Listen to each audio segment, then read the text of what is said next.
My name is Michael. I am a middle-aged white male. I am a successful businessman. I am, or rather, was happily married.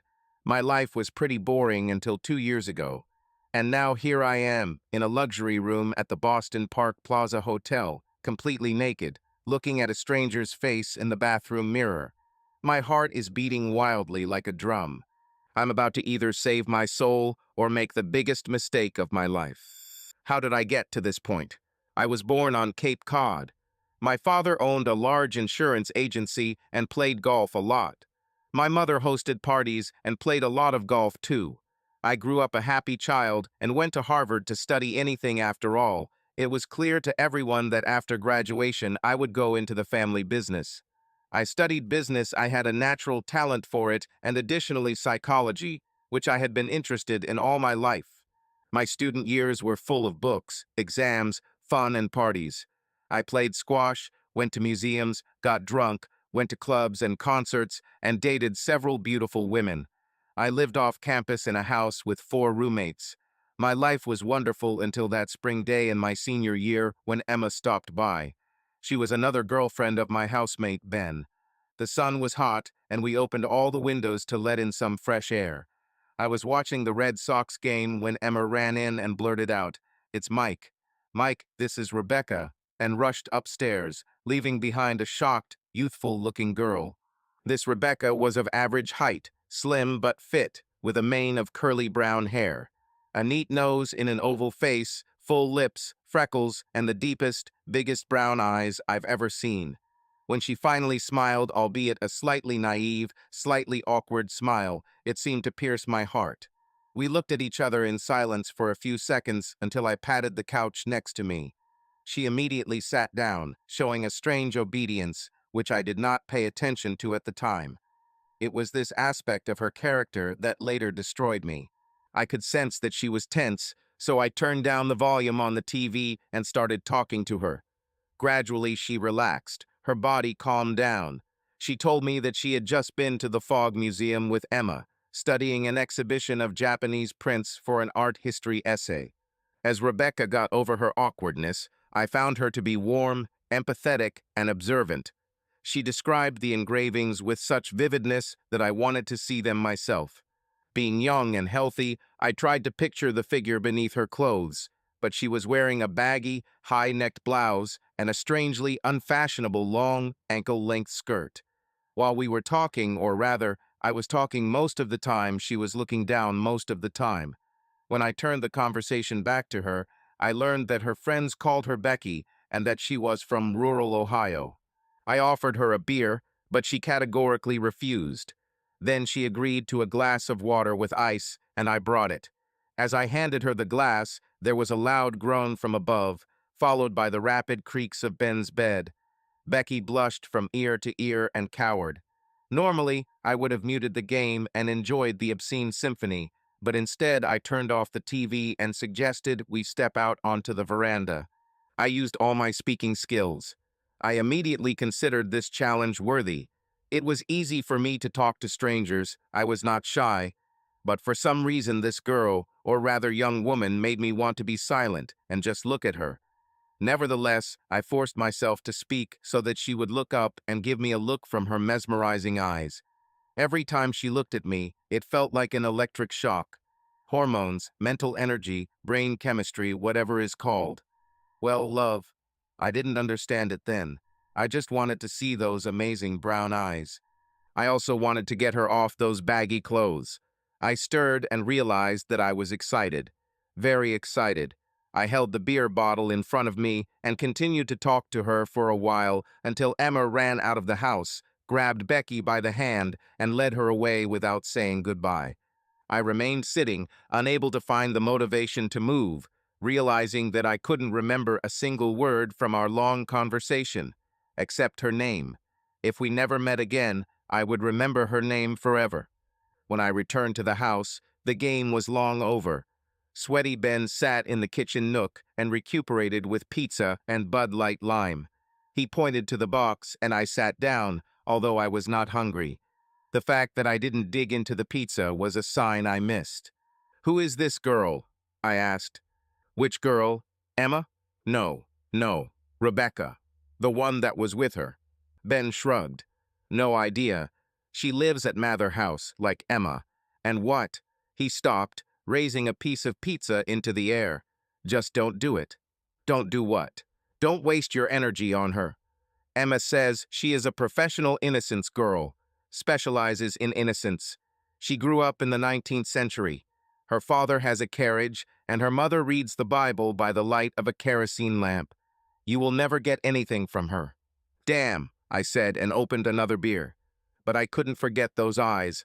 I thought about them every 10 seconds for the next week, the way a healthy young man usually thinks about a woman's breasts or thighs.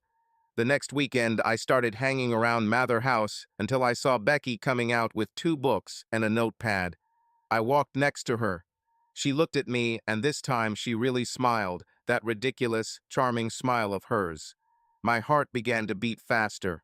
I took the books from her. "Allow me, madam," I said. And that turned out to be enough. I carried her books to the library and stayed with her while she read and took notes.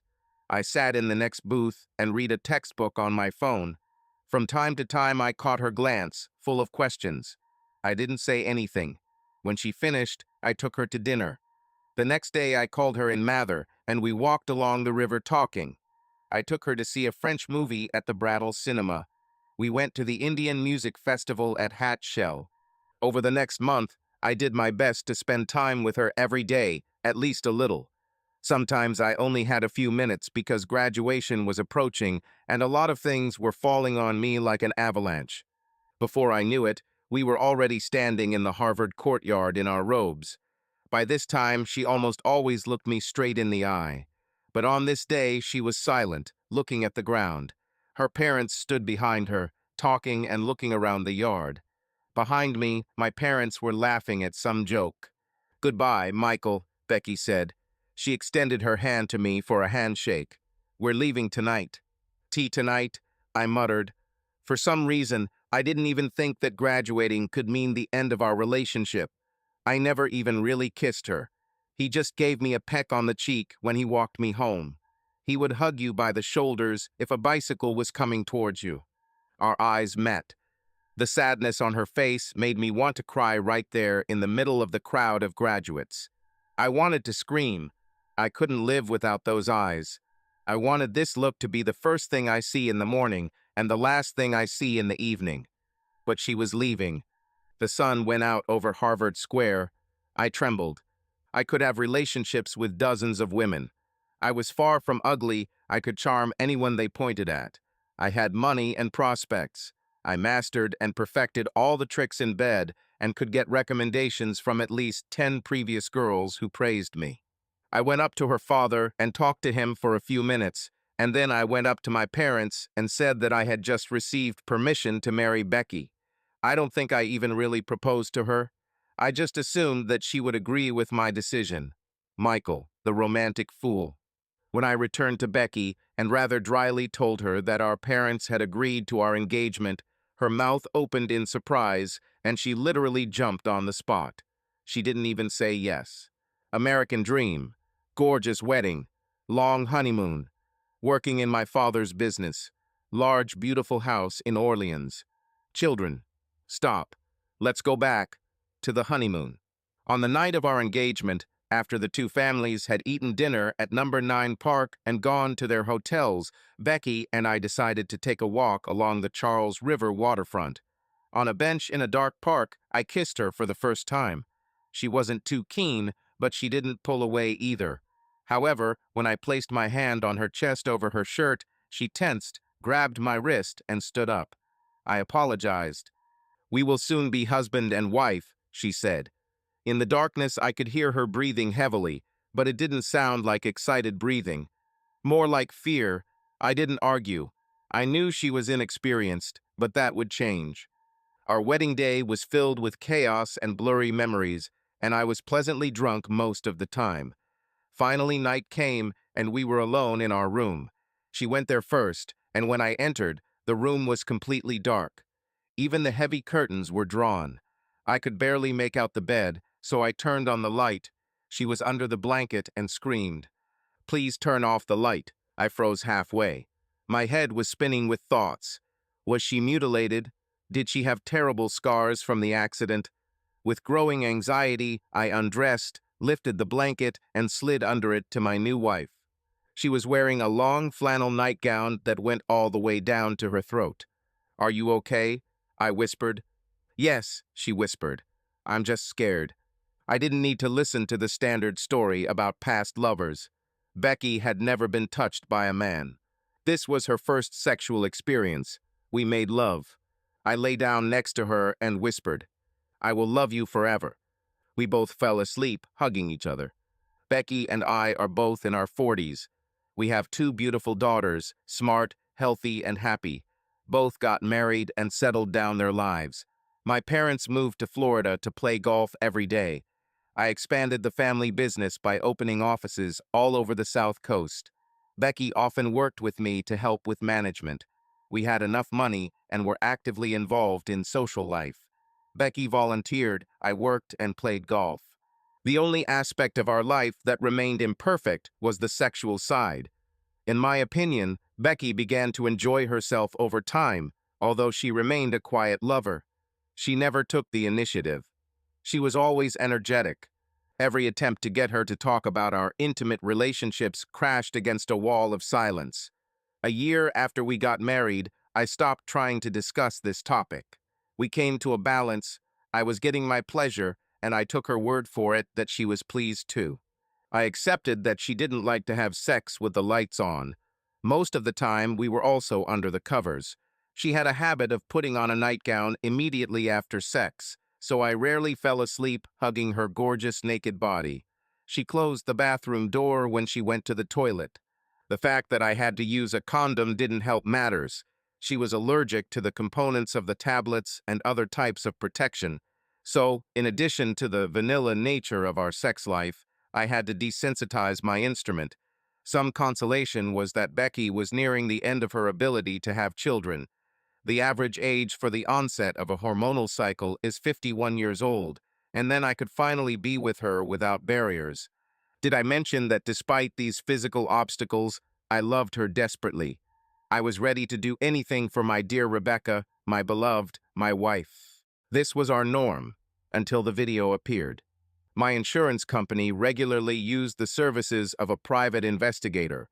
We pay out a lot of money for insurance claims. Sometimes we suspect that our clients are deceiving us or trying to do so. Either way, collecting photos, sound recordings, and videos helps ensure everything is clean. Alan, our private investigator, works at a shopping mall in Hyannis. He doesn't look like the scruffy, rumpled, drinking divorced detective from movies and TV shows. He has a large family, an attractive, caring wife, and he looks more like an insurance agent than I do. Becky and I talk to them often. One day, I brought him documents. He waved his hand at me, inviting me into the office, and closed the door.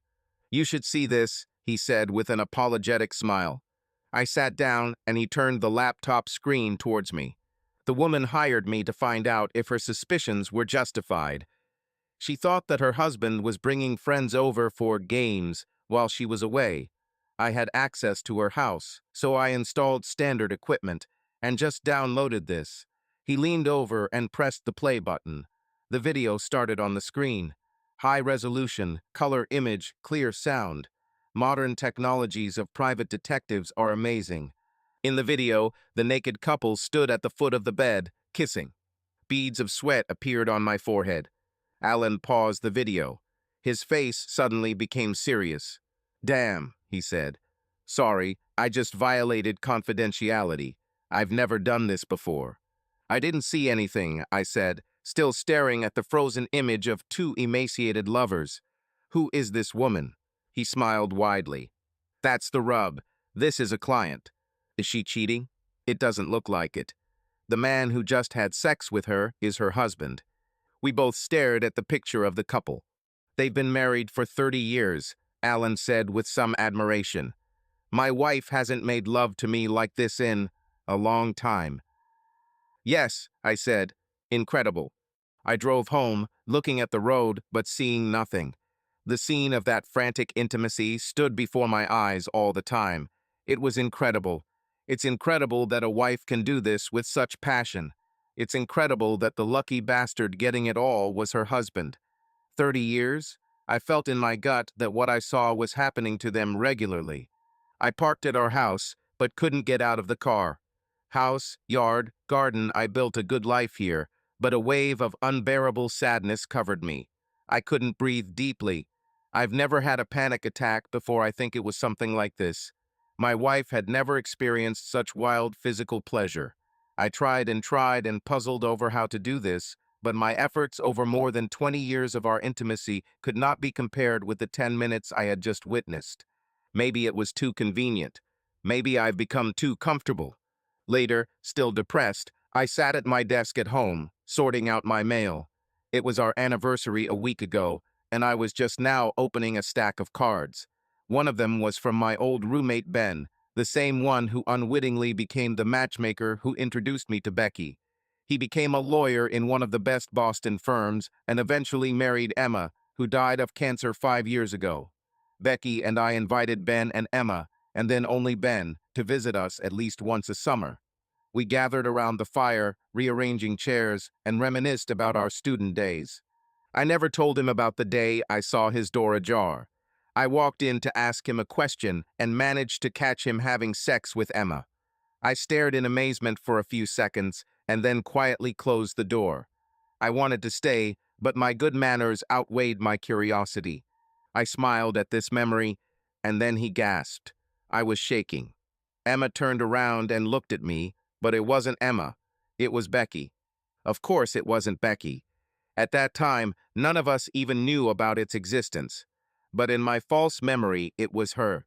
I swallowed the dryness that had accumulated in my mouth and picked up the phone. 2 weekends later, the doorbell rang. Becky opened the door and exclaimed joyfully when she saw Ben on the threshold. She hugged him and kissed him on the cheek. He hugged her back, and when I approached the door, he winked at me over her shoulder. Becky didn't know Ben was coming. I had a long conversation with him on the phone. I talked about our problems in our sex life, then fell silent for a long, awkward moment before asking him to kiss my wife. What? He asked in surprise. Are you serious? Will you tell her? I said that of course I wasn't going to tell Becky about my plan. I needed to understand how she would react to attention from a man who was not me. I think after a few drinks, I'll find an excuse to leave you two alone. You can tell her. Hell, I hate even saying it. Tell her you miss Emma so much that you need a kiss. Sorry. This sounds terribly disrespectful to Emma. There was a long pause. It really is, he said, and I really miss her terribly. You may not have known it, but that woman was truly crazy in bed. She would approve of this idea. You just have to think about how far you're willing to go. I fell silent. I didn't think about it. I just wanted to see how my wife would react to another man's attention. Men who are not me. Finally, I said that I trusted him. I knew he was very good to Becky. He will be gentle with her, no matter what happens. The plan was in action. We drank, talked, and fried cutlets. After dinner, we moved into the living room with a bottle of wine.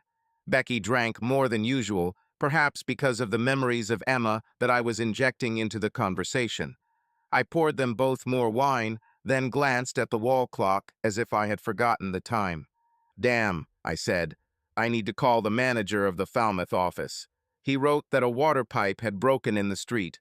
I need to make sure the office isn't damaged, talk to the plumbers and the municipality. This may take time. And I went into my home office, which is on the other side of the kitchen, far from the living room. A year ago, cases of robberies on the Cape became more frequent, and then I asked Alan to equip our house with a security system. It was a real miracle. The cameras, the same ones that filmed the couple in passion, were hidden, high resolution, and excellent sound. I closed the door and turned on the computer. The system recorded everything digitally, and I could watch the broadcast in real time. I launched the program and brought up one of the cameras in the living room. I almost choked. Ben and Becky were still sitting on the couch, the way I'd left them, but not exactly the way I'd left them. They kissed with such passion. I jumped up, ready to rush in and stop this. but my feet seemed rooted to the floor, and she seemed delighted. I sat back down, feeling like I was watching a movie about strangers. I suddenly felt sick to my stomach, but my eyes couldn't tear myself away from the screen. Suddenly Ben stood up, taking Becky by the hand. He pulled her along with him, and she walked out of the frame. My hands were shaking so much that I had difficulty navigating the system menu. When I finally switched the camera to the stairs, I could only see their backs disappearing into the master bedroom. I lost a few more minutes trying to find the right angle. There were two cameras installed in our bedroom, one showing the entire room, but with an emphasis on the bed, and the other was installed directly above the bed and looked down from above. I chose this angle on purpose, dreaming of recording Becky and I making love and using the recordings to help her get rid of her inhibitions. But I have never used this function. Finally, I brought them back into the frame. My chaste wife, with all her inhibitions, sat naked on our marital bed, undressed by a man who was not her husband. She looked at him, her face aglow with excitement. Who was this woman? I felt my heart bursting with pain, self-loathing, and despair. I agreed to this myself, so I had no right to feel betrayed.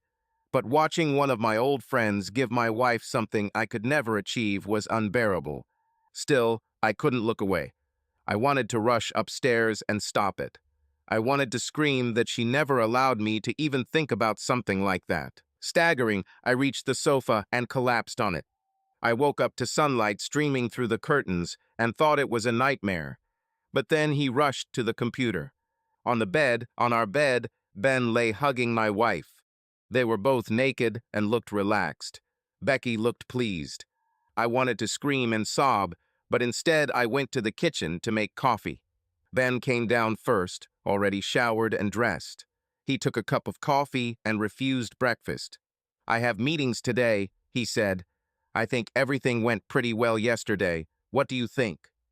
He didn't know about my camera system. I witnessed the whole thing. I had a full recording and saw how well it went.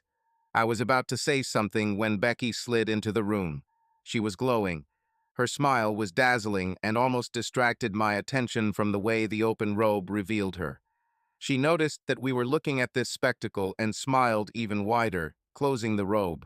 Sorry, I need to run. It was great to see you all. Ben headed to the front door and left the house. Becky looked at me and ran after him. I hurried to the window from which the steps were visible. Becky caught up with Ben in the driveway, and they started kissing as if in a fit of passion. I prayed that no car would come. Becky came in and sat quietly at the kitchen table, looking at me, waiting for my reaction. A mixture of guilt, defiance, and residual excitement. I poured her a cup of coffee. Sorry about last night, I said. I fell asleep in the office. Did you have a good conversation? This was her moment. She could deny everything. She forgot about all my cameras. But my Becky was not a liar, although I wasn't sure if she was still the same. She sighed. He kissed me. You were right. He misses Emma a lot. He told me how they kissed like teenagers until the very end. She took a long sip. And anything else? Her cup shook in her hands. He made love to me, she said quickly. Don't be mad at me, Mike. Don't leave me, please. He cried, said how much he missed her, her body, the way she lay next to him. My poor wife was trembling with fear that her confession would push me away, although it was I who arranged all this and gave them both permission. This smooth rogue, I hated him at that moment. I was jealous, envious, and horny again. I walked up to Becky and hugged her tightly. Everything is fine. You didn't do anything wrong. You gave your body to a friend who needed comfort. I love you for your generosity. Always loved. I will always love you. This is your body, and you have the right to dispose of it. Never forget this. I kissed her hard, but she pushed me away. She really pushed me away. Oh, she laughed. You're going to hurt me now. But I was hurt, not even from the memory of her enthusiasm. No, what broke my heart was the look Becky gave her lover in the driveway between kisses and as he walked away. She looked at Ben with her big, wonderful eyes, the same ones that looked at me a million times with the deepest love and respect. But this morning those eyes are my eyes, damn it. Looked at the man who dominated. They looked at him with desire, admiration, need, and lust. She never looked at me like that. Later, I rewatched their meeting to torment myself. The most terrifying thing about re-watching their joyful coupling was the realization. What if Becky loved Ben? Maybe she always loved, and her enthusiasm was proof of this. But she never gave me any reason to suspect that she wanted another meeting with him. And Ben, too. His subsequent actions towards me were the actions of a friend who did me a favor at my request. He never even mentioned that night jokingly. However, I was encouraged. I thought maybe the dam had broken, that this was her epiphany. Now she will open up. I thought that now I could make love to her in the light. But the confidence she had gained from their connection was fading. She started acting insecure around me, watched me when she thought I didn't notice. She asked if I needed anything. She simply tried to stand or sit next to me, but fidgeted nervously. I knew she was racked with guilt about her night with Ben, and it was a whole night. They had sex twice more. She was afraid that I was not as calm as I said. She didn't want to share any details of that night. Becky, who I called my wife and lover for over 20 years. So I surrounded her with care. I hugged her whenever we crossed paths in the house. I told her every 5 minutes that I loved her. He gave bouquets of her favorite flowers. He looked after her. After a few weeks, she began to believe that everything was normal again. Yes, okay, the place where I tried to pull her out. I foolishly thought that after Ben, Becky might overstep her old boundaries. But no, the night after their night of love, I went to bed with her. In that very bed. She crossed these boundaries outside of our marriage. She curled up under the blanket, put her nightie back on, and turned off the light again. What's happened? I asked. Hurt. Hurt? Was he rude? She sighed. No, it hurts today. Crap. Well, there won't be sex. It took her 5 whole days. 2 months later, I went to Boston for the annual golf tournament that a group of Harvard alumni was putting on for charity. I usually stayed at Ben's, but I thought I wouldn't be able to spend time with someone, even an old friend, that my wife had satisfied. 2 experiences that I was deprived of. Maybe if Becky did this to me, I could let go. I made an excuse that I was meeting clients and stayed at the Park Plaza Hotel. On Friday morning, I received a notification on my phone. My home's security system included a tracker that sent a message when a car without a special module designating a friend pulled into the driveway. I opened the laptop and connected to the system to check. I didn't have any work planned on the house, and it wasn't a landscaping day, probably delivery. There were so many of them that I was already thinking about turning off notifications. The camera panned to a car I vaguely recognized parked in the driveway.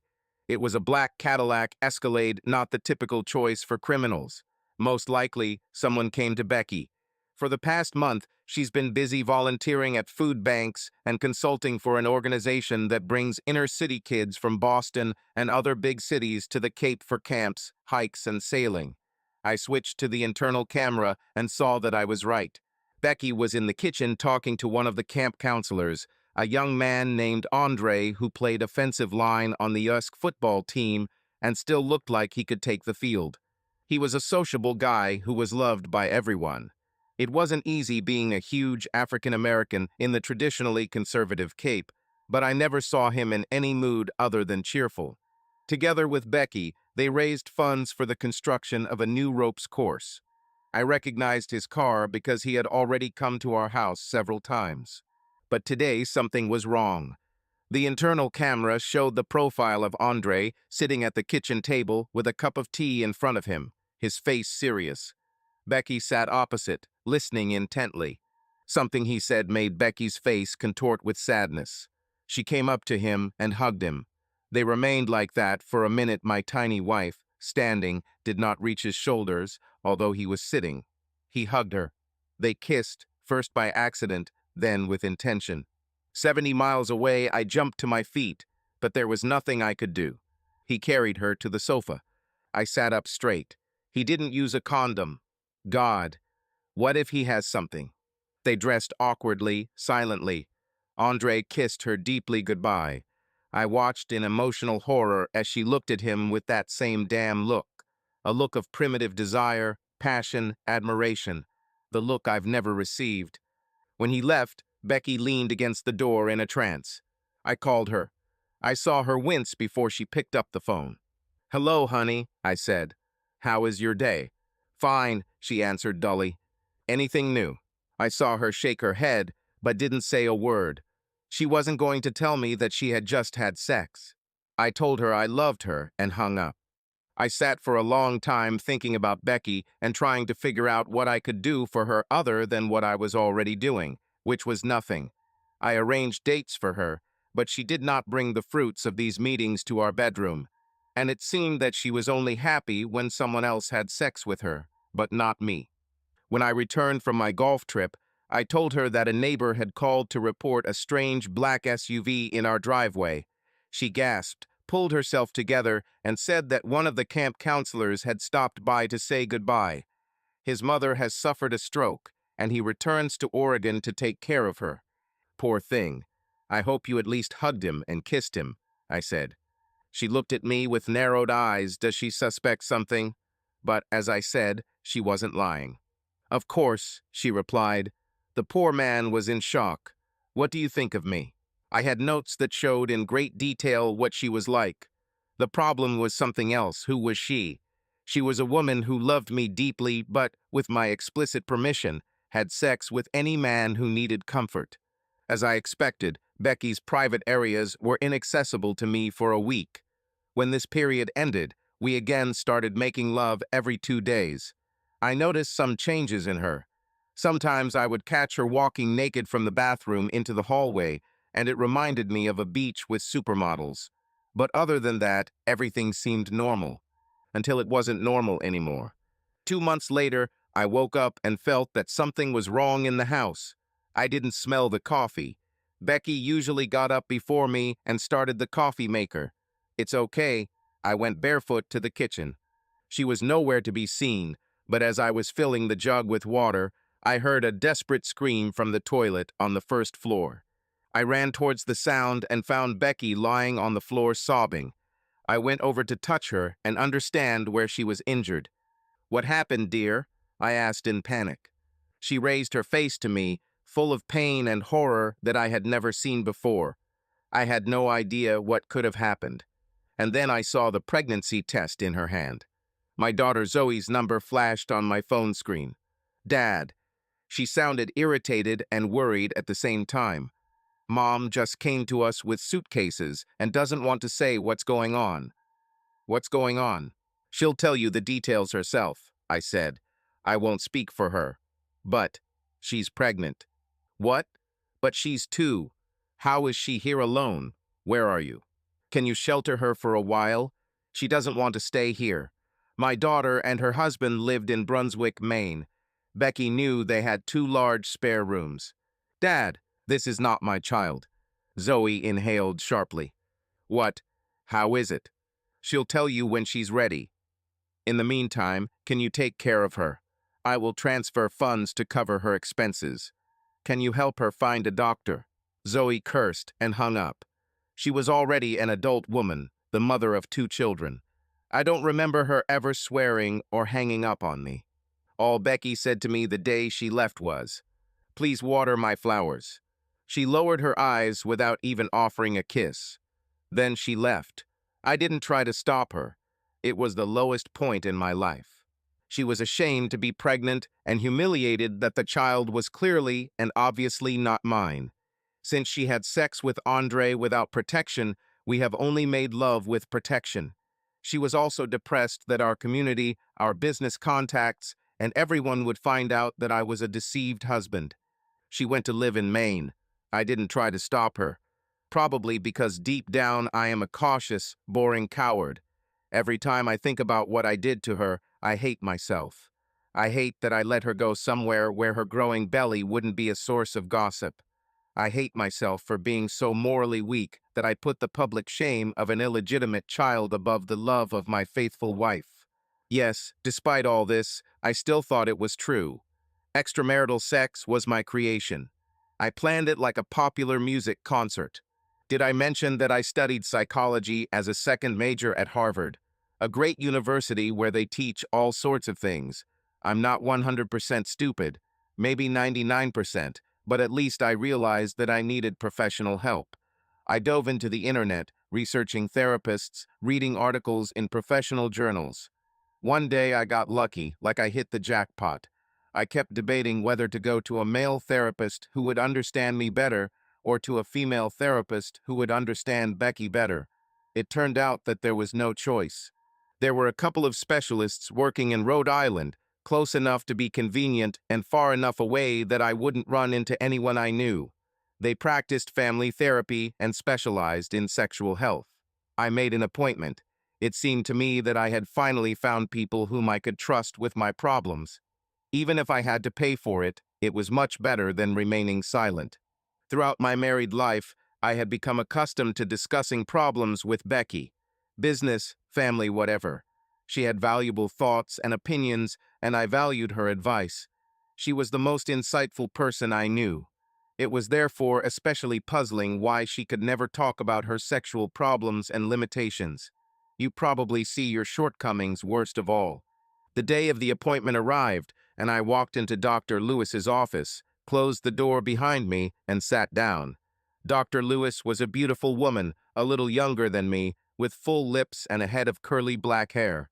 Dr. Lewis, he was a little younger, thin, probably ran 10 miles a day. He wore thin-framed glasses, and his hair was noticeably thinning. Both looked at the door, clearly expecting my partner to come in behind me. They quickly got over their confusion and introduced themselves. I introduced myself too. We talked for a few minutes about where they were from, where they went to school, where I grew up. This was the same conversation designed to win the patient over so that he could trust and tell his darkest secrets. Like small talk with a therapist before he examines you for problems. After that, I started telling my story. I told them the whole story of Becky and I, starting from the day we met, listening to Ben having sex with Emma upstairs. Yes, I used the word sex. In fact, I deliberately intended to use several other colorful expressions in my story.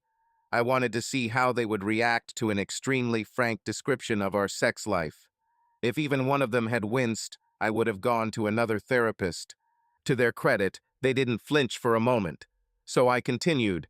Our wedding, her amazing innocence, years of boring sex, and this is not even good vanilla, but a cheap store-bought fake, 2 daughters, something that my wife never allowed into our bed, but that she allowed Ben that night, where you can see on the tape. I talked about her brief affair with Andre, who got her pregnant, and her escape to Maine. I didn't miss a single detail. Sounds, images. If I had the opportunity, I would have added smells. I ended up telling them, I love my wife with all my heart, and I want more than anything to make her happy. The hour is up. They looked interested, but not dazed or shocked. They thanked me for my visit and said that they looked forward to continuing our meetings next week. I should have felt relieved. I let go of the secrets that were eating me up inside and that I didn't know how to deal with. I understood that the doctor's job was not to heal me. I have to heal myself with their help. I sincerely hoped that their reputation was justified.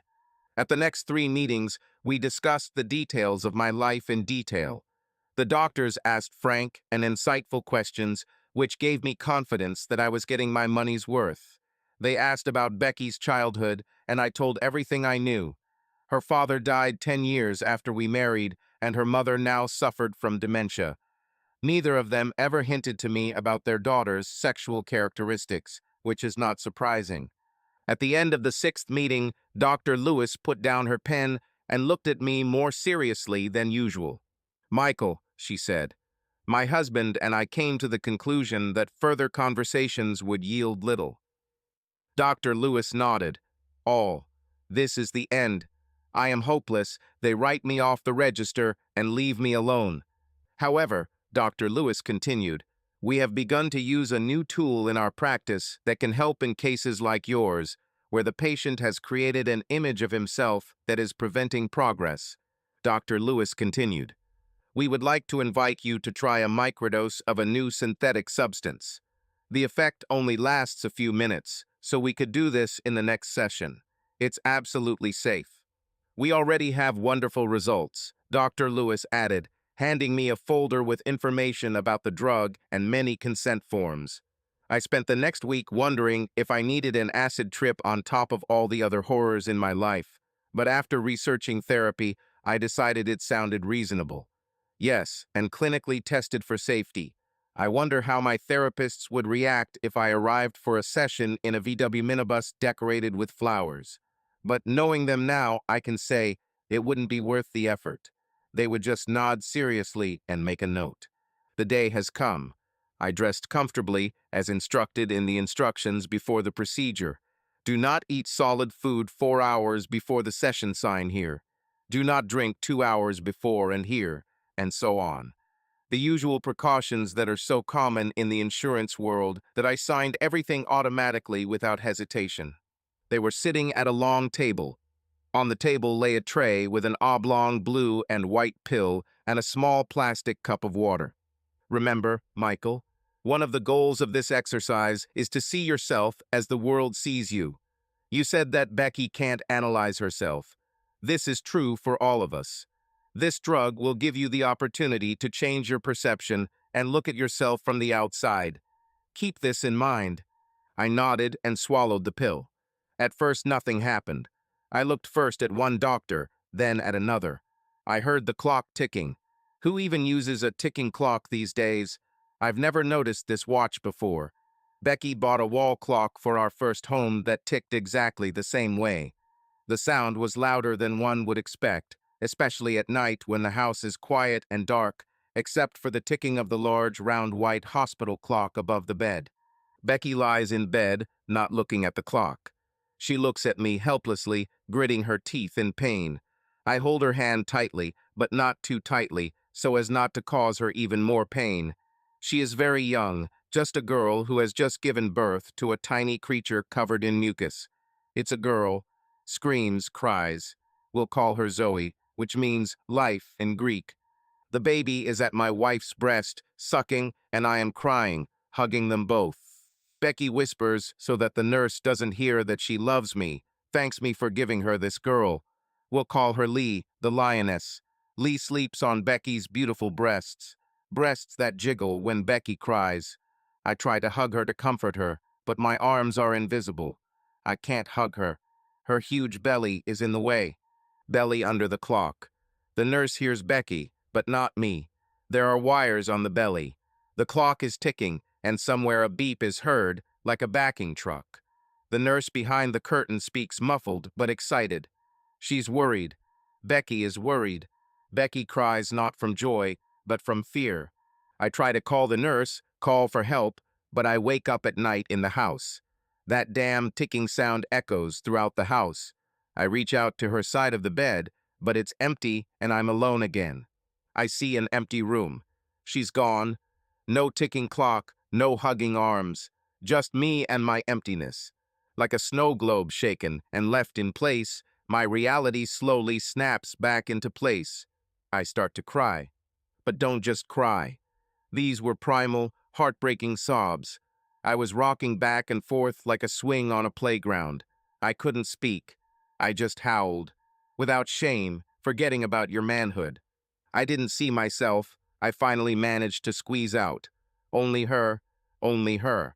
She was afraid. She needed me, and I left her. I was overcome by sobs again. I gathered all my strength. I left her. I made her play by my rules. I left my love.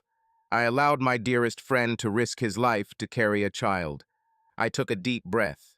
1. In fear, terrified for my child. All because I was uncomfortable, and again sobs. I'm a heartless bastard. How could I do this? From a therapist's office in Rhode Island, it's about 200 miles to Brunswick. I don't remember any of them as I passed that day. I spun into Zoe's driveway, my tires skidding on the gravel. My brother-in-law was mowing the lawn. He waved at me, but I rushed past him straight into the house. Zoe was arranging the dishes on the shelves. "Where is your mother?" I tried not to scream. "Dad, what's happened? Why didn't you warn us? Where is your mother?" I looked around, starting to panic. I saw the living room and dining room, but there was no sign of Becky. No furniture for the baby, no crib, nothing. No signs of support for a woman with a child. Zoe came over and hugged me tightly. "Dad, sit down." I obediently sat down at the kitchen table. She sat down opposite. "Dad," she said slowly, "Mom lives with someone." I felt as if the drug I had taken earlier was working again. My vision blurred, and I felt like I was going to fall out of my chair. Nausea rose in my throat. "With whom?" I barely spoke. Zoe took my hand and squeezed it gently. "With a woman, Dad. Her name is Cynthia. Mom. Happy." She nodded toward the refrigerator, where a photograph hung in a magnetic frame. There were three of them. Becky, looking radiant in a blue dress, was holding a tiny baby in a lacy white outfit. Standing nearby was a tall blonde who looked just as happy. I woke up in my bed. One, still wearing the same shirt and trousers that he put on this morning. No memories of getting home. I lay in the dark. He reached out to the side of the bed where Becky usually lay. It was empty. I listened to the sounds of the house in the night, trying to catch the ticking of the clock. There are no more tears left. 3 months later, I am a man of action, tireless in the pursuit of success. I work day and night in the insurance industry, sewing policies, collecting dividends, putting bills in mason jars. Money flows like a river, a stormy stream on which I float like a kayak. I don't have time for feelings or friendships. I have canceled my weekend golf dates indefinitely. Instead, I drove to my old university stomping grounds in Cambridge, an actual paper textbook slung over my shoulder, and entered the same buildings I had entered with textbooks decades ago. I enrolled in a master's program in psychology. I told you I studied it as a second major, didn't I? It all comes back, like I'm falling off the bike again. Then I didn't care which profile to choose. I now have a supervisor who specializes in human sexuality. I think I already have a PhD on the subject, but my research would clearly violate all existing protocols and would never receive ethical approval. I rarely speak in class, only to answer questions using facts from textbooks or professional journals. Sometimes topics come up where I could contribute significant and surprisingly specific information from my own experience, but my classmates might be shocked by my revelations. Too much information, as my much younger classmates would say. I was in the sandwich office one clear, very cold winter day when the secretary called and asked if I could see a visitor without an appointment. There was a woman waiting in the waiting room who wanted to see me. This happened all the time. People simply do not consider it necessary to make an appointment with an insurance agent in the same way as with a surgeon or manicurist. All we can do is smile and offer our services. I stood up when the woman entered. There was something vaguely familiar about her appearance. She had long blonde hair tied into a ponytail.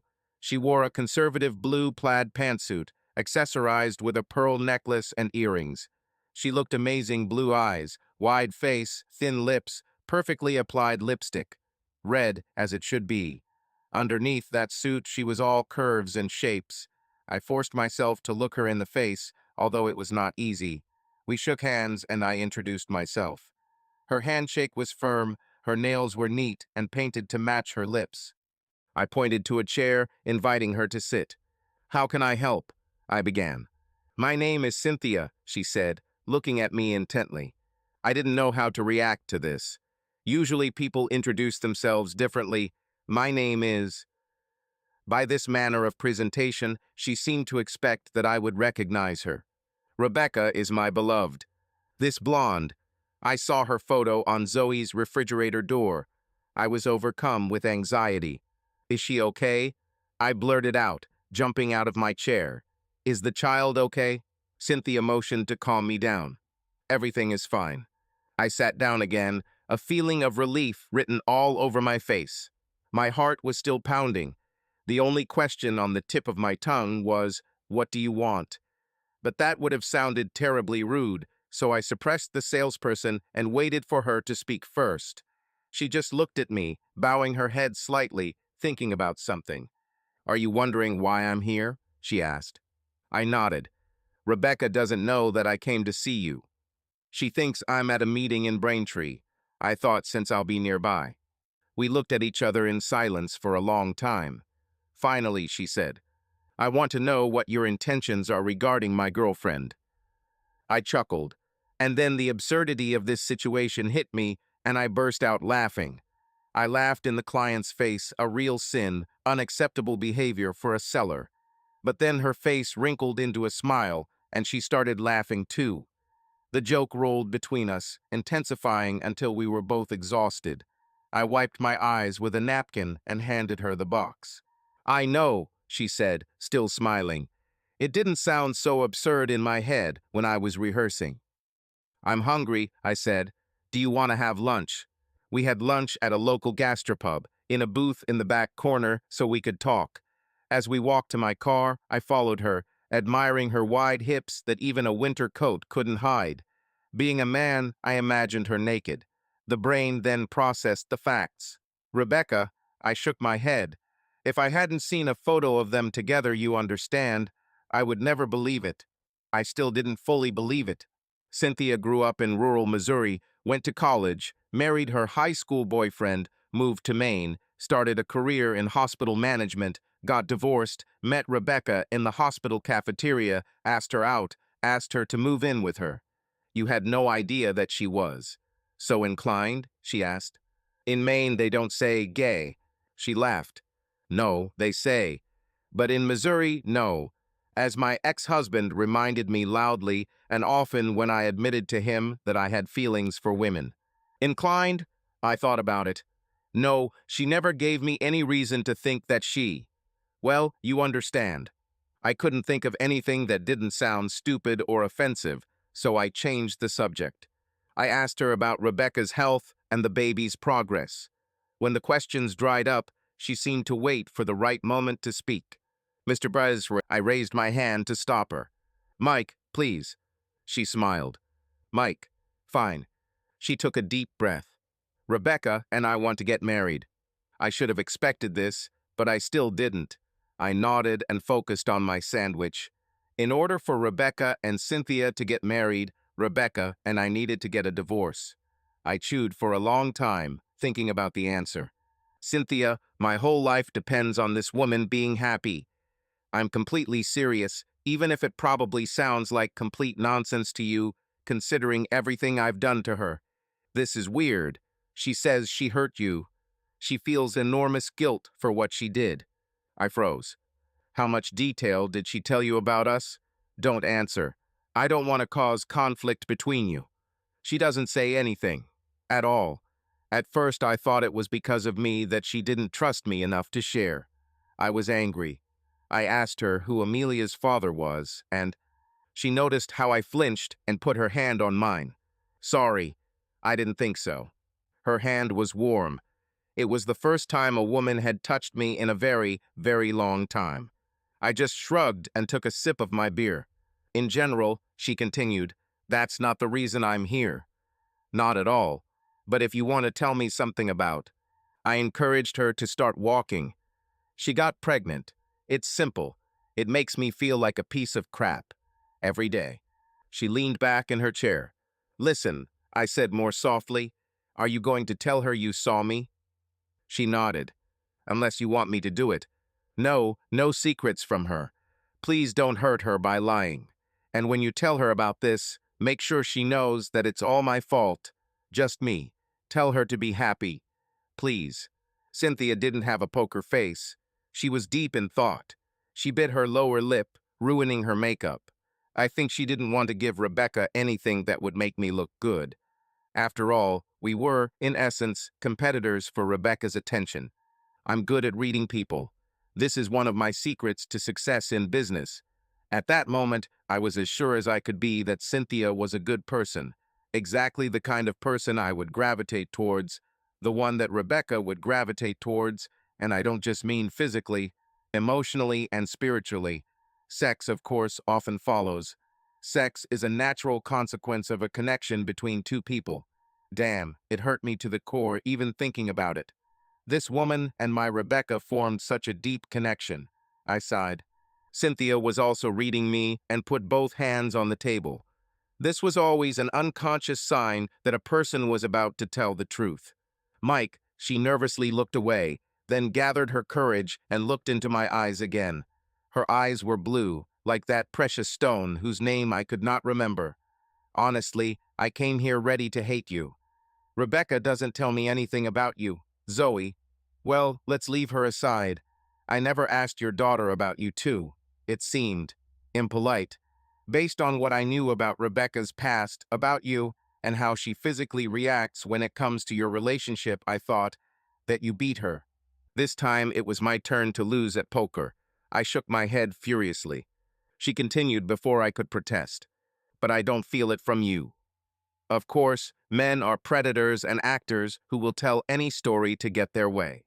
I never lied to Rebecca. Not once in our lives, I answered, although I immediately remembered my little lie that the neighbors noticed Andre's car, but did not count it. She nodded slowly. I think you are telling the truth, although I don't know you well enough to be sure. Do you mind if I come see you some other time? I tilted my head in confusion. I'm trying to understand Rebecca, she said. I think I'm in love with her. Do you understand? I nodded. Yes, I understood perfectly what it meant to be in love with Rebecca. Better than anyone else, I always thought. And I just realized that as I get to know you better, I begin to understand her better. Great. Now I'm going to participate in another seduction of my own wife. But Cynthia was not someone I could dislike. I realized something for myself. I would be glad to see her again. Rebecca might never be able to be my friend, but maybe I could be her friend's friend. It's better than nothing. As I drove her back to the car, Cynthia shook my hand, pulled me close, and kissed me on the cheek. When I came in, she said softly, "You were scared. You were afraid that something had happened to Rebecca. This really touched me, I admit. But you have many years spent together, and I can understand that." She pulled away. Her blue eyes were shining with tears. And then you became even more worried by asking about Amelia, and it literally knocked the breath out of me. She kissed me again. Next time I'll call in advance. That evening I sat in a chair by the fireplace for hours, sipping a warm beer and thinking. I dug through a bunch of materials for my thesis, texts, monographs, conference materials, everything devoted to the study of human sexuality. But I haven't seen anything similar to my situation. Not even close. When I saw Rebecca enjoying sex with another man, my reactions were quite typical of the average man. I felt anger, envy, jealousy, lust. Any normal man entering the bedroom and seeing this would feel this whirlwind of emotions. This could escalate into violence, screaming. Of course, this surprised me, but I arranged everything myself and gave my consent. I had no right to be angry with anyone but myself. But when I imagined her with Cynthia, these emotions did not arise. I felt jealousy and envy only because it was not me who brought her pleasure. I felt lust because, well, the picture of two beautiful naked women evoked a normal male reaction in me. But I was happy for Rebecca. I really hoped that she loved Cynthia and that they would be happy together. And at the same time, I felt like the most lonely and pathetic person in the world. It was one of the deepest holes in an already difficult year. Cynthia kept her word and called me a few weeks later. We agreed to meet in Portsmouth, where I still had to be on business in Cambridge. And we continued to meet from time to time over the next months. Me, does Rebecca know you're here? Cynthia, yes, he does. Do you want her to come with me next time? Me, no, don't do this. And I think she still doesn't want to see me. Cynthia, but you communicate every Sunday. Why don't you ask her yourself? Me, I can't. I can't move. Left, right, up, down. I'm stuck. I am a disgusting little insect nailed to a board, and a pin goes straight through my heart. Cynthia talks about a mix-up in her pediatrician's paperwork. The secretary misspelled Amelia's name. Who the hell doesn't know how to spell Amelia? They also spelled her middle name Anne with an E. I swear, if they had gotten the last name wrong, Rebecca would have walked out of that clinic. My heart skipped 3 times. I felt a rush of heat and redness to my temples. My blood pressure skyrocketed. Why, what's that last name? Cynthia looked at me with a long, sympathetic look. She has your last name, Mike. Rebecca put it on her birth certificate. On the way back to Cambridge, I was overcome with emotion. I could not name them individually, but together they cried out for triumph and deep repentance.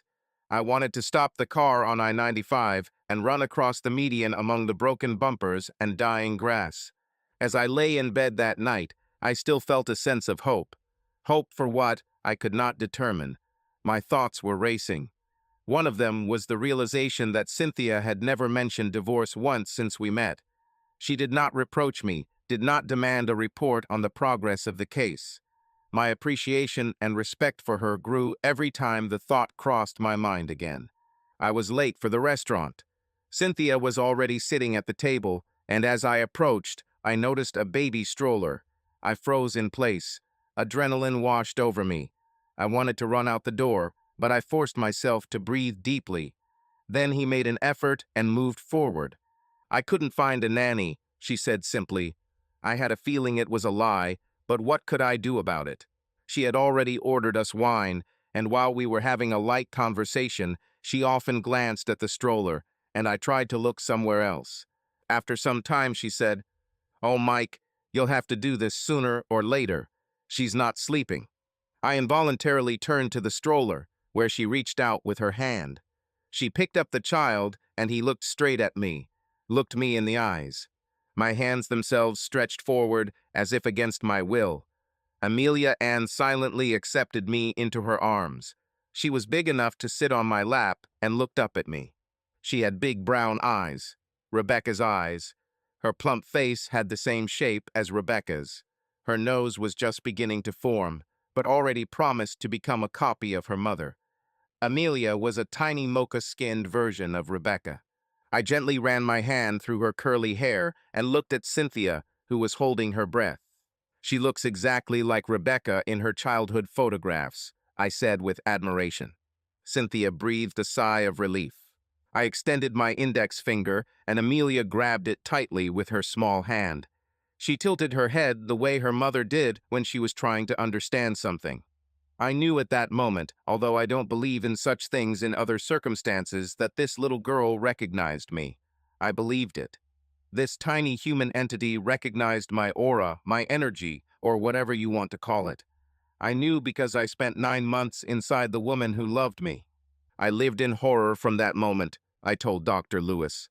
But holding her in my arms seemed so natural. I never told Cynthia that I suspected her of a cunning setup. Dr. Mrs. Lewis wrote something down on her notepad. Meeting a child from infidelity can become a serious obstacle to restoring a relationship after infidelity. With all due respect, I replied, I will never define this beautiful girl as a child of infidelity. And our relationship is not restored. I told you, Rebecca and Cynthia are a couple. They want to get married, and this was not treason. I take full responsibility for her actions. Both doctors tried to maintain a neutral expression, but I had become well-versed in recognizing their skepticism. "Michael, are you really going to continue with the divorce?" I nodded as if I had been exposed. "Have you applied?" I shook my head. "Let me ask you a hackneyed question that often comes up in boring interviews. Imagine that you are hearing it for the first time and try to answer honestly. Where do you see yourself in 5 years? Imagine traveling into the future and looking back at the past 5 years. What happened to you during this time?" I started to laugh, but immediately fell silent. To death. On the way back to the Cape, I found myself caught in heavy traffic. Walking slowly, I thought. I was thinking so intensely and productively that the radio annoyed me. I turned it off. I started telling myself a story about myself 5 years later. I said it out loud so that the thoughts that created it would form correctly. Sometimes it was necessary to go back, tear out parts of the story if they did not fit with later additions, and rearrange the words and images so that they fit into the growing story. When I arrived at my house, the story was ready. It came together. I'm definitely a fool. Facts confirming this hypothesis are attached. You may also consider me foolish for suggesting that what little knowledge I have gained so far in the field of psychology allowed me to diagnose my problem, let alone develop a workable solution. I admit that, but what you're missing is that I have over 20 years of data and observations on my beautiful brown-eyed subject. Fast forward to the holidays. Suffice it to say, I organized a family Christmas gathering in Boston, hired a personal trainer, pushed my tired body to the point of exhaustion, lost weight, gained muscle, grew hair, and a beard. Not a thick lumberjack, but a neat statement beard with a mustache. I looked pretty impressive, I have to admit. I think I sold more and larger policies that fall than ever before. Was it confidence?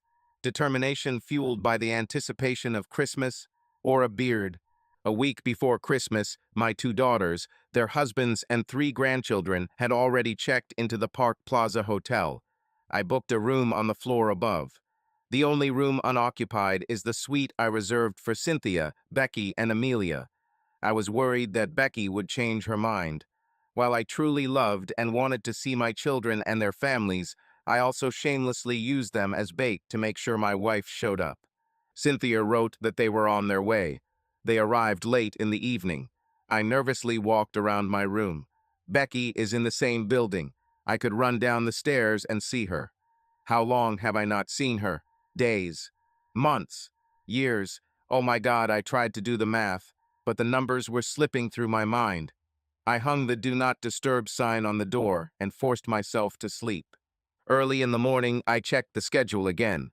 Zoe and Lee and their families were going to see the Nutcracker in the afternoon, taking Amelia with them to give Becky and Cynthia a break. I arranged a complimentary spa visit for Cynthia. Becky wasn't particularly fond of spas. Will she just go watch and support her friend? Will he pay for his own visit? Or will he take advantage of the break to just relax in his room? I'll find out soon. So we're back to the beginning. I, naked and in the best shape of my life, looked at my bearded face in the mirror. My excitement was amazing. I put on loose pants and a short-sleeved t-shirt and picked up the hotel phone. A turning point. I dialed Becky's room number. She answered. I wanted to scream, yes, but I restrained myself. Tone of voice was critical. I didn't say hello or wish her a good day. That would be Daddy Michael.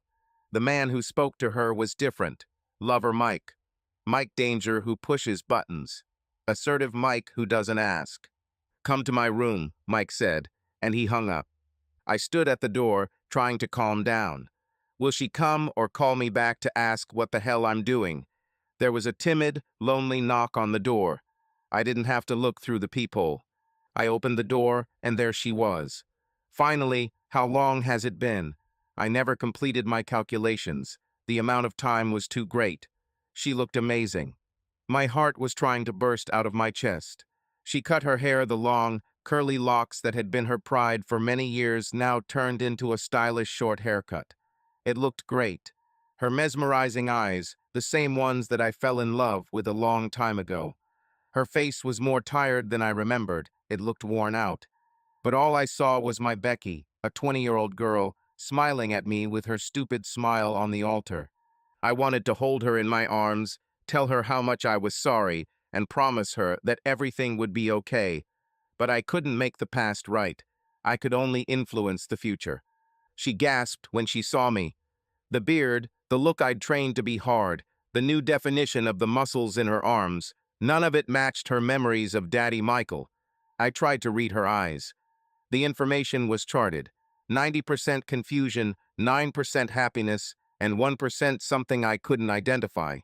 Come in, I commanded, stepping back to let her through, without taking my eyes off her with a firm and confident gaze. I led her through the living room, closer to the bed, where she turned around and stood in front of me. She was wearing a red blouse and a long white skirt. Her eyes scanned my face, still filled with confusion. Now it was 80% confusion, 18% anxiety, and 2% of the same indefinitely. I hovered over her. She instinctively stepped back until her feet touched the bed. I have made a decision, I said decisively. I'm going to have a baby with you. Take off your blouse. A turning point. A huge turning point. the moment after which there is no turning back. Becky had never in her life done as I now ordered her to do. But instead of slapping me in the face, screaming, calling for help, or telling me it was over between us once and for all, she slowly changed.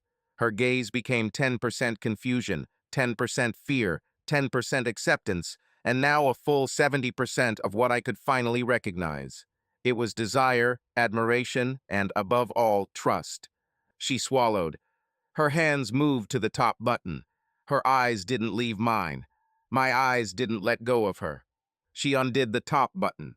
Not long ago, Becky would have laughed if Daddy Michael had spoken to her in that tone, but she simply submitted to Mike Danger. And when she looked into my eyes again, her emotions reached 100%. Finally, I was allowed to see primal desire, heat, passion, admiration, lust, and trust. But I saw something new in this, connecting all these feelings. This was the essence of 20-plus years of love, trust, and life together. Watching our children, walks, movies, random gentle touches. I woke up after some time. The bed was empty and I was confused. It took me a little time to remember where I was and what happened. Where was Becky? She woke up with regret and left. She left the bathroom. I heard the sound of a drain and she quietly came to the bed and we had sex again. Afterwards, we lay in each other's arms, kissing softly. We still didn't say a word. "We need to talk to Cynthia," I whispered. She just hugged me tighter. We dressed in silence. I called the spa and left a message for Cynthia asking her to come to my room when she was done, and then made tea. Becky and I chatted quietly. "How is Amelia?" I asked. I was wondering if I should even mention this. It was too much like Daddy Michael's safe talk. She looked at me. I saw that she did not want to talk about her daughter, fearing that it would destroy our fragile bubble of the moment. The day Cynthia brought her to me, I immediately realized that this was your child. She is a miniature, perfect copy of you. Becky watched my face with concern. I'm sure she recognized me. We had never met before, but she grabbed my finger and laughed, looking into my eyes. We made a connection. I realized that she had spent 9 months inside you, listening to your voice, perhaps even feeling your thoughts and absorbing your memories. So I'm not a stranger to her. You know me intimately, and she was closer to you than anyone. Do you think love can be transmitted through contact? My wife took my hands. With this one touch, she forgave a lot, but there was still a mountain of obstacles between us. There was a knock on the door. It was Cynthia. Cynthia knocked, and I opened the door. She looked over my shoulder where Becky was sitting. Becky had tidied herself up, but to her lover's eyes, she still looked a little disheveled. Cynthia gave me a questioning look and walked past me to hug Becky. "Are you okay?" she asked, carefully examining Becky's face. Then she turned to me. "Michael, is she okay?" Her gaze slid to my beard and new-toned figure. I nodded. "We need to talk." Cynthia looked at both of us suspiciously, but sat down next to Becky on the couch. I pulled up a chair and sat down opposite them. It reminded me of my visits to the therapist, only the roles were now reversed. "Cynthia, if you're going to marry Becky, there are a few things you need to know." Becky turned completely to Cynthia, and then it dawned on me. "Have you proposed to her yet?" Cynthia blushed. I, well, no. I thought she understood. "Great. I just proposed marriage to my wife by proxy on behalf of her friend." It was strange. "We'll deal with this later," I said. "Becky, did you tell Cynthia about us? All the details?" Cynthia answered for her. "No, she didn't tell me." Becky stared at her as much as possible for my beloved. "I know she didn't tell me. It's just her nature." She then hugged Becky. "I love her for who she is. She doesn't need to tell me about her past." I ignored it and started telling her about the past, about the day we first met, listening to Ben and Emma make love. I didn't mince words, knowing that Cynthia loved frank conversations, and Becky, after all, was also present. I described our courtship, watching as she put on that soft, sweet expression that women make when talking about romance. When I told her about our first sex, Cynthia shuddered. "God, I had this happen in the back seat of an old Ford, she said. It hurt terribly. You're lucky to have Mike, honey. Becky gave me a look full of contradictions. Admitting this happiness to her mistress, who had now become her bride, was not easy. I continued the same long story that I had once told Dr. Lewis in my first session with them. Our long and happy marriage, our sex life. Becky watched her lover's reaction to this part of the story with alarm. Quantity matters. She was afraid that when Cynthia found out how long and regularly we had been together, she might feel jealous. But she accepted it, probably because she herself was married. However, regularity does not always mean quality. I described my disappointments, how Becky closed herself off to experimentation, her modesty, which had long ceased to be a virtue. Becky chewed her lips. Perhaps she regretted those years. I told them how I had seen a video of an old couple having loud, joyful sex, and how it filled me with terrible sadness. I just wanted Becky to experience it, so that she doesn't go through life without experiencing real pleasure. Becky looked at me with grateful appreciation and touched my arm. I then mentioned how I attracted Ben by playing on Becky's sympathy. Her gaze became firm. She shrugged it off as if it were a wasp's sting. I've never told her about this before. I was right, unfortunately. It was me. I was an obstacle to her physical happiness. When Ben was with her, she felt real pleasure. Becky stared at me, her face turning pale. She raised her hand to her mouth. I saw everything, I said. You forgot about the security system. Her eyes filled with tears when she realized what it meant. I saw her with Andre. I knew everything, even if she didn't admit it.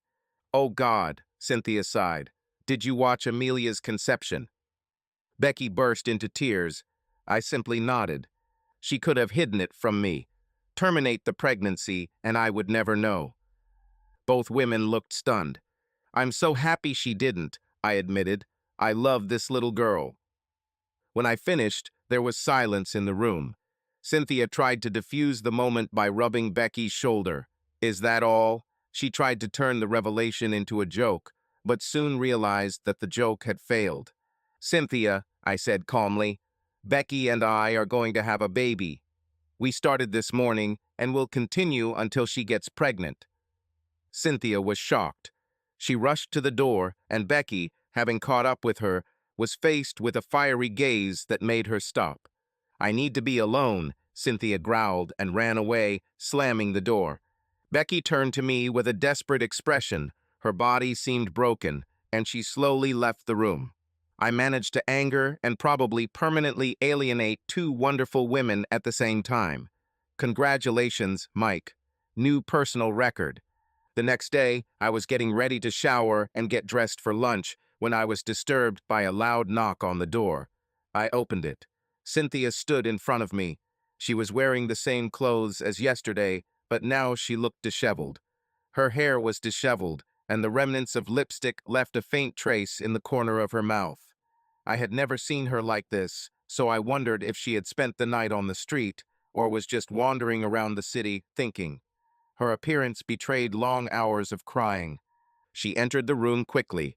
If I hadn't stepped aside, she would have knocked me down. Turning to me, she exclaimed, "You are simply impossible." "Yes, it's me," I answered quietly. "How could you do this to me? You don't understand what you did to us. Cynthia, I didn't mean to hurt anyone. Besides the fact that you interfered in our relationship, I only spoke the truth," I said calmly. And when she came to me yesterday, it was her own decision. Cynthia lowered her eyes. Her voice trembled. "You don't understand what you did." "I'm not going to come between you," I assured her. "Between us, you have created a whole abyss. Now she will have another child."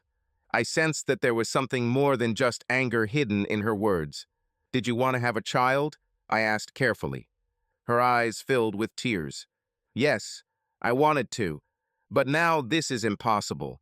We can't afford 3 kids, you know." I listened carefully without interrupting. Cynthia continued. "Becky and I have been dreaming about this for a long time. We thought we could do it. But now, why can't you do it?" I asked carefully. "Because..." She paused, then blurted out, Because I wanted my child and Becky's child to be real brothers or sisters. Her confession stunned me. I tried to smooth things out. We could find a donor. No, she interrupted. That's not it. I want the child's father to love me. I want it to happen with feeling, with intimacy. Her words sounded as if she already knew the answer to her inner questions. She looked at me, and in her eyes I read sincere pain and hope. Mike, she said.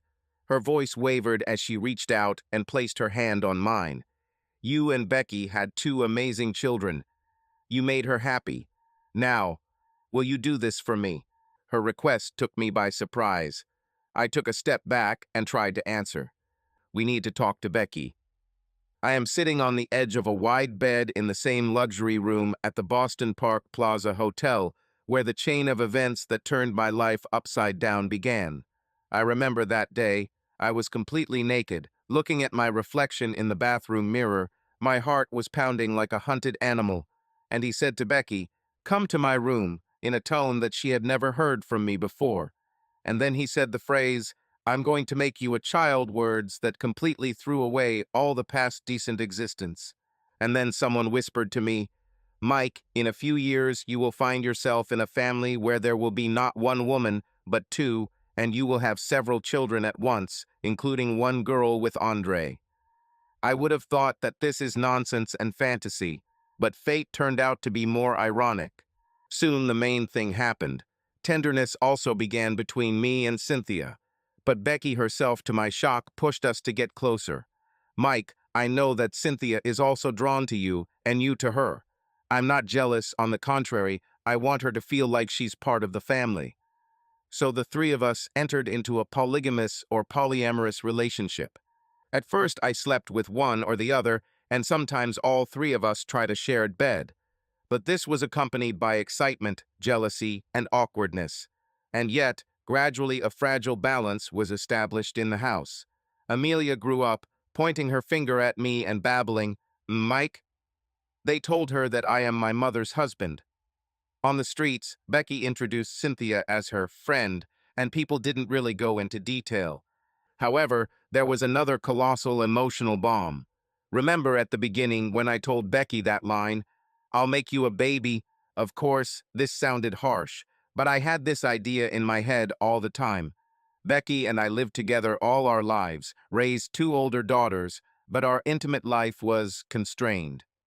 Now, when I saw her more courageous, passionate, albeit with others, I wanted to give her and myself too a chance for another common child, but at a new stage of understanding each other.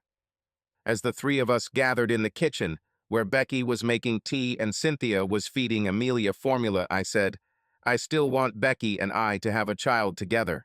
I don't know what you think about this," and fell silent. Cynthia, to my surprise, instead of being jealous or outraged, smiled. "Yeah, I think Becky wants that too. Isn't it?" Becky looked away. "Honestly, yes, I want to. But now I already have Amelia. I'm afraid that having a second child in a row is difficult. What if there are complications? I'm already over 40. We discussed the risks. I assured, "We will have support. I am ready to take on the organization of everyday life, and Cynthia will also help." Cynthia nodded and then said, "But you know, Mike, I've been thinking about children for a long time too. I was losing my child. She had a husband in her first marriage. She got divorced, admitting that she was attracted to women, and I would like to try again, now that there are people I trust nearby." Everyone froze. I realized that this was about the fact that I could become a father to Cynthia's child too. But we decided in order. First, Becky's pregnancy, then, if everything goes well, we'll return to the topic of Cynthia. So we started trying to conceive. It didn't work out right away. Becky's body was still undergoing adjustments after Amelia's birth. It took 6 months before the test showed the long-awaited 2 stripes. Cynthia danced around the kitchen. Becky beamed. I was happy, although fear was creeping up from within. What if everything turned out to be too difficult? Doctors strongly advised Becky to be careful. Pregnancy after 40 requires attention. But she felt strong. First toxicosis, then mood swings. I tried to be around more often, especially since Amelia had already grown up and was running around the house, chatting in two languages, in children's and in ours. Cynthia helped with the cooking, and I took over the store, bills, and office affairs. I was lucky that I was the boss and could adjust the schedule. 9 months later, George, Becky, and I's son were born. The birth was not easy. She screamed, squeezed our hands, but in the end, it was unforgettable when the cry of a newborn boy was heard, and the three of us cried with happiness.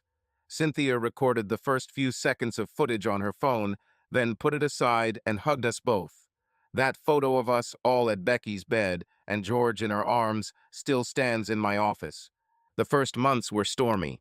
There are now two small children in the house. Amelia, although older, is only a year old, and a newborn George. Without the help of Nanny Mabel, we would probably go crazy. Cynthia arranged for Mrs. Mabel to come a couple of times a week to relieve us of our workload, while I developed the family business. But even so, in the evenings we often collapsed from fatigue. Nevertheless, a feeling grew inside me that I was now living to the fullest. I was helping my son, taking part in caring for Amelia, who, although she was born by another man, I still feel responsible, and there were two partners nearby, each of whom was infinitely dear to me.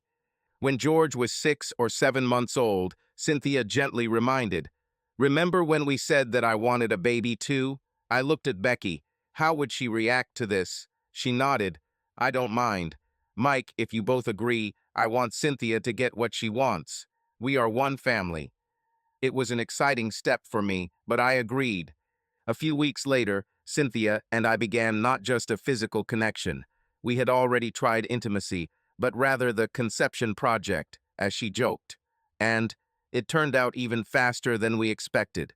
Cynthia came to me with a pregnancy test, where two lines were clearly visible. I hugged her tightly, and I swear tears came to my eyes. I was filled with joy and at the same time trepidation. I would have a child with another woman, but within the framework of our common family. Becky said a toast that evening, "To our little crazy world where everyone will find love and support." The three of us clinked glasses, only Cynthia, of course, drank non-alcoholic drinks. Amelia clapped her hands, not understanding what was happening, and George slept in the cradle. I looked at both of them and thought, "Lord, I'm the father of two little ones, a third on the way, plus I have adult daughters Zoe and Lee." Cynthia had an easier pregnancy than Becky. Either she had a healthy body or was a little younger. The doctors were pleased and weren't particularly worried about the baby. This is how Evelyn was born into our family, a daughter whom Cynthia named after her grandmother Evelyn. We now had three little children, Amelia, Becky, and Andre's daughter, George and Becky, and Evelyn and Cynthia. Yes, if you look from the outside, it looks very non-trivial. 3 years have flown by. For me, this time is remembered like a kaleidoscope. We were constantly carrying strollers, sharing night shifts, making appointments for children with doctors, preparing puree. Amelia, as the eldest, was jealous that the attention of parents, or rather, moms and dads, was switched to other babies. Becky, having recovered from childbirth, continued to volunteer in the field of art therapy. She helped teenagers who were passionate about drawing and often took George with her in a stroller. Cynthia, when Evelyn was a little older, went to work at the clinic as an administrative coordinator. I expanded the network of insurance offices. To keep this all from falling apart, we officially hired Mrs. Mabel as a nanny and au pair, and we regularly held family meetings on Sundays. The three of us sat down, opened the calendar for the week, noted who could pick up the children and when, who had important things to do, and on what days we wanted to have a romantic evening. Regarding romance, the three of us remained in a close relationship. There were times when I would spend the night with Becky and Cynthia would put Evelyn to bed, or vice versa, or the three of us would get ready and the children would all fall asleep in the nursery, and it would be a special time for us. Oddly enough, the jealousy has almost disappeared. More precisely, it came up from time to time when, for example, Cynthia felt that I was too little interested in her affairs, or Becky was worried that after Evelyn was born, I was less often alone with her. But as we learned, we discussed all these things honestly and decided. We lived exactly like three adults in one family, and everything in the house was mixed up. For example, some children's clothes could end up in the closet of another mother. Or someone wakes me up at 3 in the morning. Mike, go see George, he's crying. And I'm walking half asleep. On the way I look at Evelyn, I see that Cynthia is already there. Amelia sleeps in her room, sometimes jumps up and runs to us. From the outside it looks chaotic, but it's as if we have become one team that lives in constant mode of descent, but is still happy. Of course, the people around were perplexed. Not everyone knew the details, but many guessed. My older daughters, Zoe and Lee, gradually began to understand that we now have an extended family. At first, Lee was very angry. "Dad, how can you three? This is not normal. What about Mom?" But seeing that Becky's mother was not suffering at all, but on the contrary, looked happy, Lee softened. Zoe reacted more calmly. "In our time, everything happens. The main thing is that you are okay." Andre, Amelia's father, as I already said, left and did not take any part. Becky tried to call him once, but the phone was locked. Through mutual friends, it turned out that he got a job in Oregon and was living with his parents. And apparently, he decided to cut off the past. We stopped insisting. Therefore, Amelia hardly knew her biological father. For her, Dad is me, Mike, however. She called me Mapa for a long time, combining Mike and Dad. About 2 years after Evelyn was born, Cynthia said legal documents listed Amelia as Andre's daughter. Becky also confirmed, "We can file for termination of his parental rights since he doesn't show up or help." And they asked me if I wanted to formalize Amelia as my daughter. I was confused. This is a huge responsibility. But in my heart, I had long felt that I was raising her as my own. I said yes and kissed Amelia on the forehead. We drew up the paperwork with the lawyer and notified Andre via mail. He agreed not to create obstacles. Let them do as they want. "I'm not participating," is the answer. The judge ultimately approved my adoption of Amelia. So I became for her not only a dad in everyday life, but also on paper. I remember how we left the courthouse. Becky in high spirits, Cynthia carrying Evelyn in her arms, and I holding Amelia's hand, to whom I now have all the legal rights of a father. I felt a mixture of pride and trepidation. A couple of years ago, I could not even imagine that I would become the adoptive father of a girl born as a result of my wife's extramarital affair with another guy. However, it turned out that the people around did not particularly delve into the details. Friends, those who remained friends, said, "Mike, at least 100 children, if that makes you feel good."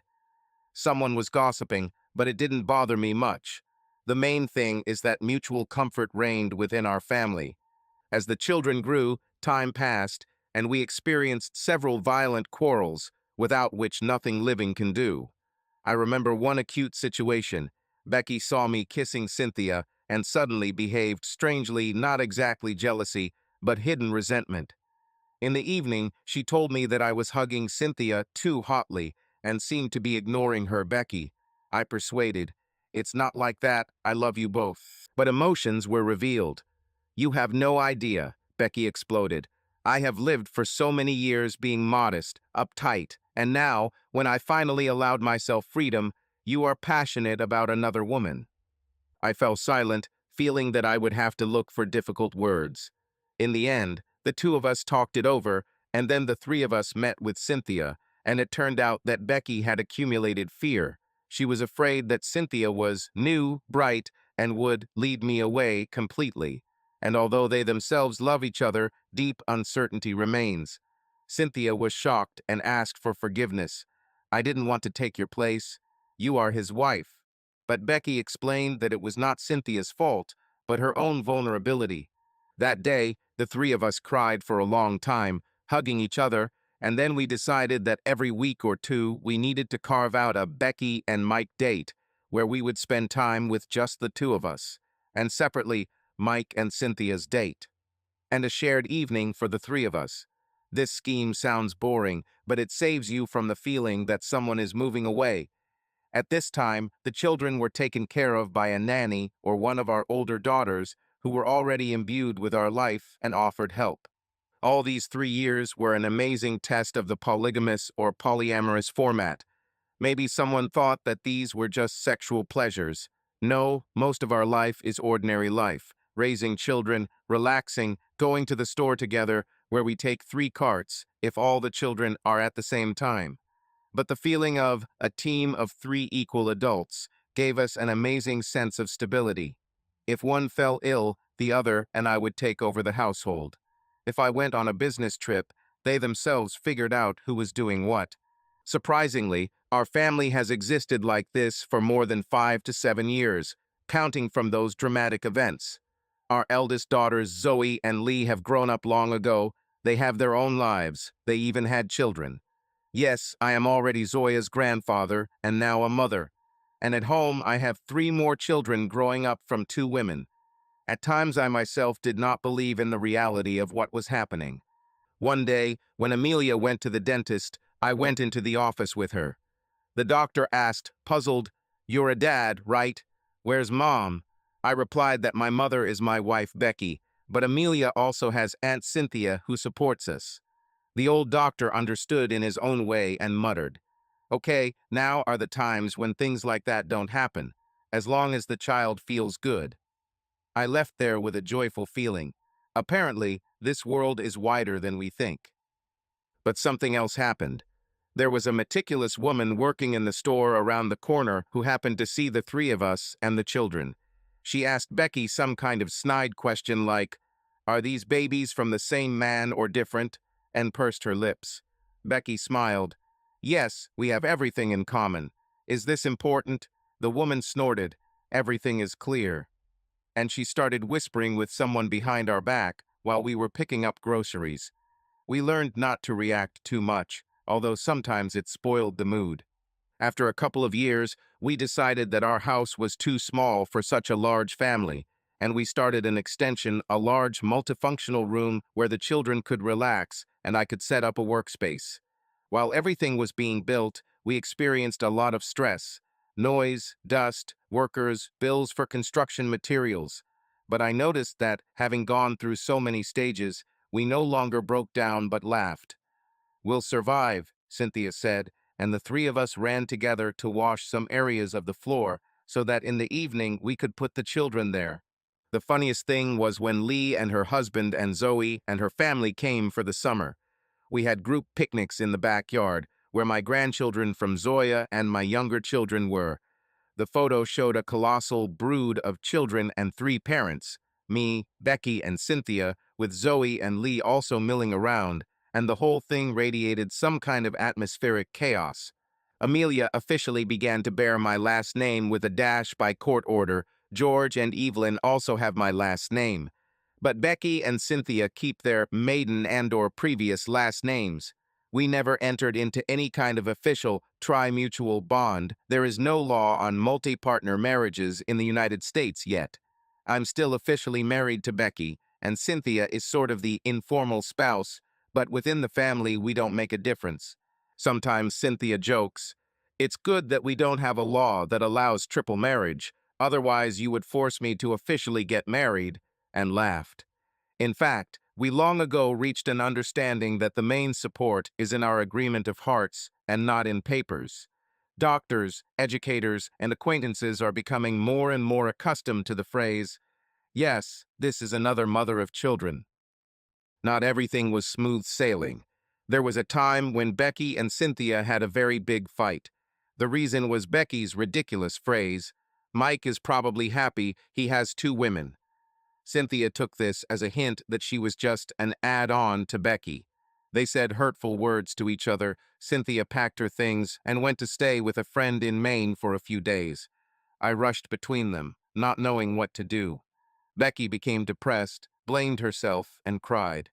I wrote a long letter to Cynthia, explaining how much I valued her contribution to our lives and asking her to come back. Becky also called her in tears. 4 days later, Cynthia arrived, still angry but willing to listen. We held a nightly council. I sat opposite. The 2 of them sat next to each other. Cynthia explained that she was offended because she felt inferior. Becky admitted that she had made a bad joke. not realizing that Cynthia had had this feeling for a long time. They talked for a long time, remembering the previous years and all the thorns. I sat silently and only occasionally inserted phrases, trying to be a mediator. By morning, everyone hugged, cried, and Cynthia stayed. Yes, sometimes such shocks are needed to refresh the depth of relationships and remind us, we are equal, we are together. After this incident, the three of us began to go somewhere on the weekend without the children more often. We hired a nanny. We went to Boston or Portland, rented a room, went to museums, and had dinner by candlelight. This helped maintain the feeling that we were not only parents, but also adult lovers. As I write these lines, nearly 8 years have passed since that memorable morning at the Boston Park Plaza Hotel. You may ask, what is it like to live with 2 women and 3 small children, while also having 2 adult daughters? My answer is, it's exhausting and delightful at the same time. Amelia is Becky and Andre's daughter. She is already 7 years old. She went to school, she is smart, loves to draw, and goes to a swimming club. Call me Dad without any reservation. George is mine and Becky's. He is 6 years old, mischievous, plays football, loves cars, and adores his mother Becky. He often asks why he has 2 mothers. We explain that Cynthia is also a mother, although she did not give birth to him, but she loves and cares for him. Evelyn is mine and Cynthia's. She is 4, goes to the garden, is a chatterbox, loves to bake cookies with me and Cynthia. She believes she has 3 parents, Mom Cynthia, Mom Becky, and Dad Mike. All this grows and turns our home into chaos, but chaos, full of laughter, children's cries, and love. The elders Zoe and Lee come to visit and see this picture. Lee, once a critic, now admits, Mom really looks happier than when I was a teenager. And Zoe, with her husband and 2 children, are my grandchildren. Come for summer holidays. Imagine, 5 children are running around in one yard, 3 younger ones mine and Becca Cynthia plus 2 grandchildren from Zoya. Everyone is making noise, jumping on a trampoline. And the 3 of us sit on chairs, chatting, laughing. Sometimes we joke, we need to build another house, there are so many of us. My parents from Florida also visited once. Dad, looking at this riot, said, Michael, I don't want to get into details, but everyone seems to be healthy and enjoying life. I'm happy for you, son. His words were important to me. I was afraid that he would consider me wrong. But it turned out that he accepted, albeit with restraint. Perhaps someone will think, you told everything as if there was no suffering. But no, there was suffering. There were times when I blamed myself for pushing Becky into the arms of others. There were attacks of jealousy when I saw with what passion she gave herself not to me, but to another man before Andre disappeared. There were feelings of guilt when Cynthia cried, thinking that in our union she was in second place. But over time, we digested all these conflicts through conversations, psychological support, and simple human involvement in each other. Our family is atypical, but it is real. For me, this is the main lesson. Relationships exist not to fit into some mold, but to ensure that people who love each other are happy. Becky and I went from guarded innocence to deep intimacy in which she learned to be brave and free. With Cynthia, from slight sympathy to great love associated with the birth of her daughter Evelyn. And Amelia has become so dear to me that I am now her official father, even though this is not biologically the case. I still remember the moment when I first held Amelia in my arms in a cafe. Cynthia brought her so that I could finally overcome the fear of intimacy with someone else's child. The baby looked into my eyes, and I felt as if she recognized me. As Becky later explained, she was inside me for so many months, and throughout my pregnancy, I never stopped loving and thinking about you, Mike. Maybe she was picking up on my feelings. Perhaps this is a romantic exaggeration, but I wanted to believe. Now, 8 years later, we have rethought a lot. I'm no longer afraid of public opinion. My business is thriving. When there is love and support inside, everything goes well at work too. Becky balances being a mother to 2 children, Amelia and George, with volunteering and activism. Cynthia has settled into a job at the local hospital, is rising through the ranks and seems to be happy, although she sometimes complains that she is tired. But we all get tired. In moments like these, we remind each other. Don't forget that you have two more adults in the house who are ready to support you. It's funny how sleep is distributed now. We have a common large bedroom, but also several separate rooms, a children's room and a guest room. Sometimes I sleep with one of the women, sometimes the three of us have a night of love. This once seemed unfathomable, but is now the norm. Children do not ask too many questions. They are accustomed to the fact that they have two moms and a dad. Later, of course, I will have to explain. But we believe that the main thing is to give sincere love and security. Sometimes I remember that ill-fated moment when I saw the passionate love of an elderly couple in a video and painfully thought, why can't Becky and I do this? I took desperate steps to discover her sexuality, and paradoxically, this led to her having another man and pregnancy, and then to the appearance of another person for both of us, Cynthia. Our whole previous life seemed to be turned upside down. But in the end, we got a family, albeit unconventional, but happy. I, Michael, share this story knowing that someone will judge. But I don't have the goal of convincing you that I'm right. I just want to show that there are different types of love, and if people sincerely value each other, sometimes they can break the usual boundaries and create something new. And most importantly, I saved my soul when I decided to do that very madness. And he also saved Becky's soul because she finally found freedom of feelings and did not remain a hunted girl who was afraid of sex. And he helped Cynthia become a mother in an atmosphere of trust and warmth. And I found a daughter, Amelia, whom I love very much, although I was not her biological father. Soon we are moving to a new stage. Children are growing up. There will be school problems, adolescence, thousands of questions. Why do we have such a family? But I'm no longer afraid. We have a trio of strong people, proven over the years and crises.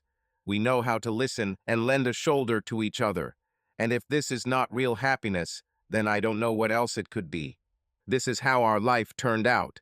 Maybe someone will think that this is too long and chaotic a story, but I warned that I wanted to convey it in volume, in 8,000 words. I hope the picture is clearer now. In short, Becky, my wife, gave birth to my son George, and before that Amelia from Andre. Cynthia, my second beloved woman, gave birth to my daughter Evelyn. I'm Mike Becky's husband, Cynthia's de facto husband or partner, father to three small children, Amelia, George, Evelyn. The eldest daughters, Zoe and Lee, are our bright continuations. Both are already adults, and we are all trying together to build a warm future where there is no place for lies, but there is a place for acceptance and mutual assistance. If someday someone asks me, looking back on this whole journey, Mike, don't you think this was crazy and the biggest mistake? I will answer, no, I think this is the best thing that could happen. Yes, difficult, risky, full of pain and conflict, but ultimately leading to true freedom and love for us all. And when Amelia runs up to me in the evening screaming, Dad, and then George grabs my leg, and Evelyn laughs, hugging Cynthia, and Becky stands next to her with her warm smile, I understand that I would never, not for a moment, change our crazy happiness for the most correct everyday life. This is how we live. Subscribe to our channel so that your love doesn't cheat on you, and go ahead and listen to the next story, because this story is nothing compared to the next one. If you're under 18, don't even think click to the next one.